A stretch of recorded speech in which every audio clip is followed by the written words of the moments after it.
Thailand के दारुल हुकूमत Bangkok से मैं हूं वकार बगा और आप देख रहे हैं मेरा फेसबुक और यूट्यूब चैनल। इस वक्त जिले शाह जो कि लाहौर में कत्ल किया गया था उसकी पोस्टमार्टम रिपोर्ट आ चुकी है और पोस्टमार्टम रिपोर्ट बड़ी हैरान कुन है। कहा यह गया था कि जिले शाह जो कि स्पेशल चाइल्ड है, 30 से 35 साल की उम्र का एक नौजवान है जिसे समझ नहीं, जिसे पंजाबी में बोला कहते हैं, वो बोले को समझ नहीं थी। वो जुबान पार्क में इमरान खान की सपोर्ट के लिए मौजूद था। जब पाकिस्तान तहरीक इंसाफ के कारकुनान के खिलाफ पंजाब पुलिस ने मोहसिन नकवी की एमा पर या फिर कुछ और लोगों की एमा पर क्रैकडाउन किया तो जिले शाह पर भी लाठीचार्ज हुआ, उसे भी उठा लिया गया। पुलिस की हिरासत में उसकी तस्वीर देखी जा सकती हैं, वो सेहतमंद है, जबकि बाद में उसकी लाश बुरसा के हवाले की। पोस्टमार्टम रिपोर्ट आ चुकी है।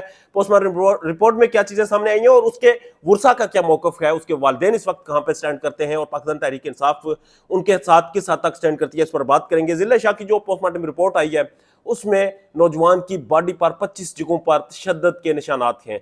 25 जगहों पर उसे तशद्दुद किया गया, उसे मारा गया और उसके नाजुक अज़ा पर तशद्दुद किया गया और इस हद तक तशद्दुद किया गया कि आप उसकी मौत वाक़या होगी। पोस्टमार्टम रिपोर्ट के मुताबिक उसकी जो इब्तदाई मौत हुई है, इब्तदाई जो रिपोर्ट आई है उसकी मौत सर यानी कि खोपड़ी और उसके बाद उसके दिमाग पर तशद्दुद की वजह से आई है। वो तशद्दुद इस हद तक शदीद था, इस हद तक ज्यादा था कि वो जंबर नहीं हो सका। जबकि साथ साथ यह भी लिखा गया कि जिले शाह के नाजुक अज़ा पर भी तशद्दुद किया गया। आप अंदाजा लगाएं, एक स्पेशल चाइल्ड जिससे किसी को कोई खतरा नहीं, जिससे किसी को कोई मसला नहीं, जो कि बिल्कुल एक एंटरटेनर था वहां पर, जो कोई ना तो पॉलिसी कर सकता था ना ही कोई और चीज कर सकता था, उस जिले शाह को इन्होंने तशद्दुद का निशाना बनाया। इस हद तक तशद्दुद का निशाना बनाया कि वो उसकी मौत वाक़या होगी। ये इंतहाई डिस्टर्बिंग खबर है और खबर इसलिए डिस्टर्बिंग है कि एक नौजवान को मार दिया गया और उसके बाद मलाल भी नहीं। उसके बाद उसके बाप को खरीदा गया, उसको मुबीना तौर पर पैसे दिए गए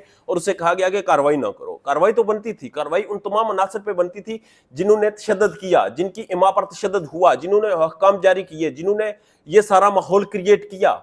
मगर फिर भी ये पाकिस्तान है और यहाँ सब कुछ चलता है। जिले शाह चला गया है। पाकिस्तान तहरीक इंसाफ की क़यादत भरपूर तरीके से कोशिश कर रही है कि वो उसे सपोर्ट करे, वो उसे इस मामले को हाईलाइट करे और जो जिम्मेदारान हैं उनके खिलाफ जुडिशल कमीशन हो। जबकि उसके वालिदैन जो है वो मुबीना तौर पर इस चीज़ से इनकारी हैं और वो इस चीज़ से मुकर चुके हैं कि वो किसी किस्म की कोई कार्रवाई नहीं करेंगे। वो अपने बेटे की लाश लेकर मुतमिन हो चुके हैं।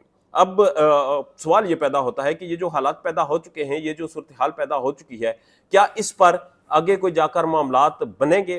क्या इस पर आगे जाकर किसी को इंसाफ मिलेगा या फिर अगले प्रोटेस्ट में, अगली रैली में कोई और जिले शाह होगा, कोई और उठाया जाएगा और उसे भी तशद्दुद का निशाना बनाया जाएगा? क्योंकि ये बनाना रिपब्लिक है, यहाँ पर आइन और कानून नहीं, यहाँ पर कानून सिर्फ उसके लिए है जो कमजोर है। अगर किसी कमजोर से किसी को टक्कर भी लग जाए तो उसे भी जेल कर दी जाती है और अगर कोई ताकतवर किसी की जान भी ले ले तो उसे भी जुडिशल कमीशन तक नहीं बनने दिया जाता। उसके वर्सा को खरीद लिया जाता है, उसके वर्सा के साथ मामला तय कर लिए जाते हैं, डीलिंग कर ली जाती है और फिर पैसे की, ताकत की ऐसे नशे में हमेशा से पाकिस्तान में ये सब होता आया है। ये हम अगर हिस्ट्री में जाएं तो तब से ये होता आ रहा है। ये मार्शल आर्ट दौर में होता रहा, ये डिक्टेटरशिप दौर में होता रहा और इस वक्त जो दौर मौजूद है जिसे हम सो कॉल्ड डेमोक्रेटिक दौर कहते हैं, ये भी एक अपने आप में एक ऐसा गनौना और बोंडा मार्शल लॉ है जो बदतरीन मार्शल लॉ है, जिसमें ना तो बोलने की आज़ादी है, जिसमें ना ही सर उठाने की आज़ादी है, जिसमें ना ही आंखें उठाने की आज़ादी है।